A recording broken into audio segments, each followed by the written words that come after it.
नमस्कार सभी को। आपके श्रेष्ठ दिनचर्या, स्वास्थ्य एवं समृद्धि के लिए प्रार्थना करते हुए आज 2 ईमेल प्राप्त हुए थे, जिसमें एक तो आईटी एक्ट क्या है और साथ में साइबर क्राइम क्या है, साइबर क्राइम से सतर्क रहने के लिए क्या उपाय हैं। इस विषय में सबसे पहले बता दिया जाए कि आईटी एक्ट 2000 में अस्तित्व में आया, उसमें 2006 में, 2008 में और 2023 में 3 बार संशोधन भी हो चुके। आईटी एक्ट में विशिष्ट प्रावधान ये है कि किसी की व्यक्तिगत जानकारी को 2006 में विशिष्ट प्रावधान करके ये डाला गया कि 5 करोड़ तक का जुर्माना कंपनी पे हो सकता है यदि व्यक्तिगत जानकारी को प्रोटेक्ट नहीं किया। इलेक्ट्रॉनिक सिग्नेचर है, उसको भी मान्यता दी गई और examiner for the electronic signature, इसको भी मान्यता दी गई। और अभी तो बीएनएस में इसमें मान्यता प्राप्त हो गई है कि इलेक्ट्रॉनिक जो आपके साक्ष्य हैं उनको अदालत में पेश करने के लिए मान्य माना गया है एविडेंस के रूप में। 2023 में भी एक regulation regarding games and day to day जो प्रॉब्लम्स आ रही है उनके बारे में रूल्स बनाने का प्रावधान भी किया गया है। फैक्ट चेकिंग यूनिट जरूर बनाई जाएगी, FCU। ये सामान्य जानकारी के साथ साथ अब ये देखें कि साइबर क्राइम होता कैसे है। सबसे मूल जड़ है इसकी लोभ, लालच तथा एक बेवजह की लोकप्रियता का शगल।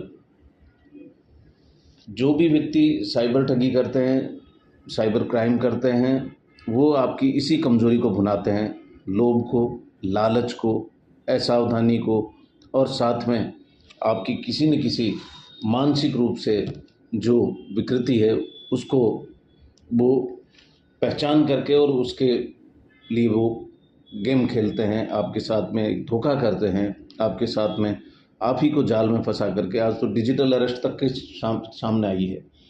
अभी हाल ही में माननीय प्रधानमंत्री जी ने भी ये कहा कि सभी को साइबर क्राइम से बहुत सतर्क रहने की ज़रूरत है। इसमें फिशिंग एक तरीका है, जैसे फिश पकड़ने के लिए मछुआरा ये कोई भी व्यक्ति कांटा डालता है, इसी तरह ये बहुत सारे लिंक भेजना, बोगस लिंक भेजना, किसी न किसी रूप में आपको टच करते रहेंगे। और यदि आपने लापरवाही कर ली, या तो कोई डिजिट बता दिए या आपने उनके कहे अनुसार कोई बेवजह का लिंक अपलोड कर लिया, तो उसमें जानना चाहिए कि अगला आदमी अपना परिचित है क्या, अगला आदमी जिम्मेदार है क्या, कैसा व्यक्तित्व है उसका। उसको पहचान करके ही आप उसका कोई कहना माने तो ज़्यादा उचित रहता है। सस्ता लोन लेने को लेकर के, गेम खेलने को लेकर के, एक पहले गेम आया जिसमें बच्चे सुसाइड करने लग गए, पबजी करके।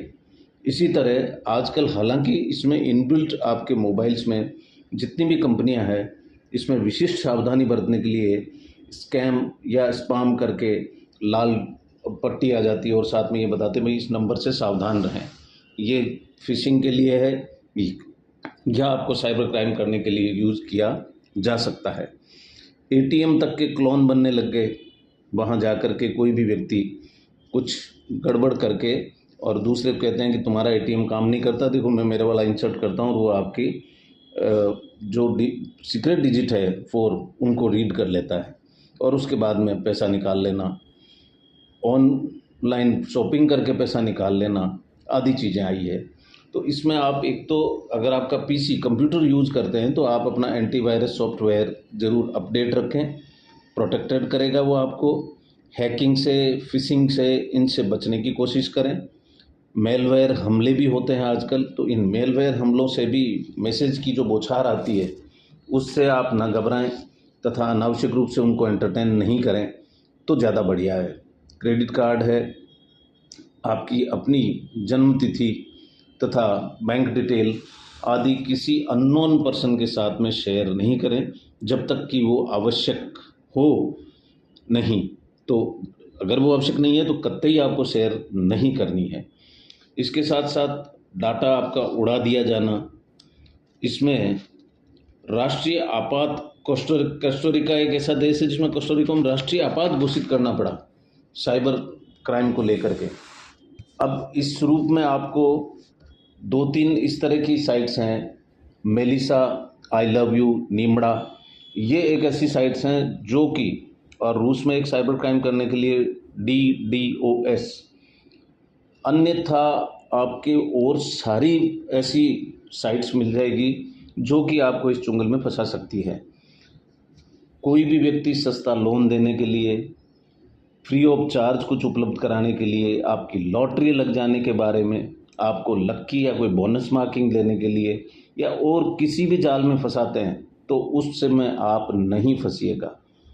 ख़ास तौर पे सतर्क रहना है फिशिंग से। आपको बे टाइम, जैसे सुबह उठने का टाइम होता है, आदमी व्यक्ति उठते ही हो सकता है पूरा माइंड अप्लाई नहीं करे और जानकारी उपलब्ध करा दे, तो ऐसे समय में भी पूछते हैं।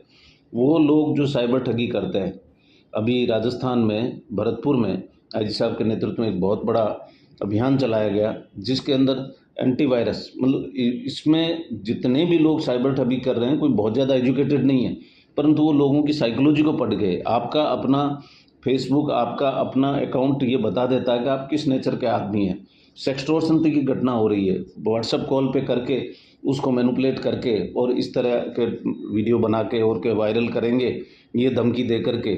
जो व्यक्ति अपनी शर्म से मरता है या अपनी शर्म के बारे में जानता है और उसको अपनी इमेज की चिंता होती है, उस आदमी को इस तरह फंसा करके और उससे भी पैसे ऐंठते हैं।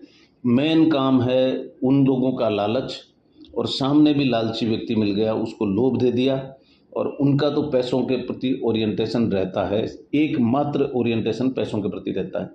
तो ऐसे पैसे कमाने वाले जो शॉर्टकट वाले हैं, इनसे दूर रहिएगा, सावधान रहिएगा। प्रावधान जरूर बना दिए गए हैं, 2000 में बना दिए गए, 6, 8 और 23 में उनको संशोधित भी किया गया है, परंतु सबसे ज़्यादा इसमें महत्वपूर्ण है आपकी अपनी सावधानी। बताया गया है, सावधान रहें, श्रेष्ठ रहें। यद्यपि इसी मोबाइल में बहुत सारी जानकारियाँ यूज़फुल है, एक दूसरे से अच्छा इंटरेक्शन कर सकते हैं, समय की बचत कर सकते हैं, काफ़ी यूज़फुल है ये डे टू डे में। आपको रास्ता जानने के लिए मैपिंग इसमें दे रखी है, और साथ में गूगल मैप, GPS, सारी सुविधाएं इसमें है, परंतु उनका दुरुपयोग नहीं हो उसके प्रति सावधान रहना अति आवश्यक है। सभी खुश रहें। जय हिंद, नमस्कार।